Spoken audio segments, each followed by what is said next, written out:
Hello' everyone, আজি মই আপোনালোকক ঘৰুৱা সামগ্ৰীৰে ঘৰতে তৈয়াৰ কৰিব পৰা এটা খুব ধুনীয়া ইনষ্টেণ্ট গ্ল' অহা জেলৰ কথা ক'ম, যিটো আপোনালোকে ঘৰুৱা সামগ্ৰীৰে তৈয়াৰ কৰিব পাৰিব। আপোনালোকে এচামুচ এল'ভেৰা জেল ল'ব, তাতে আপোনালোকে এচামুচ আলুৰ ৰস মিলাব, তাতে আপোনাৰ যিসকলৰ ড্ৰাই স্কিন হয় তাতে এটা ভিটামিন ই কেপচুল দি ল'ব পাৰিব, আৰু যিসকলৰ অইলি স্কিন হয় তেওঁলোকে ভিটামিন ই কেপচুলটো নিদিব।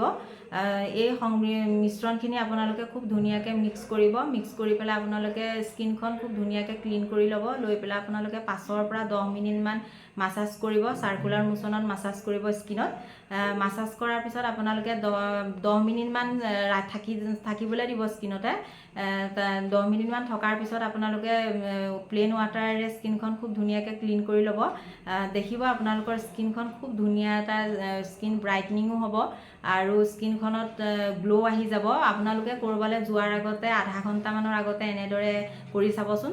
যদি খুব ৰিজাল্টটো ভাল পায় মোক কমেণ্ট কৰি জনাব। ধন্যবাদ।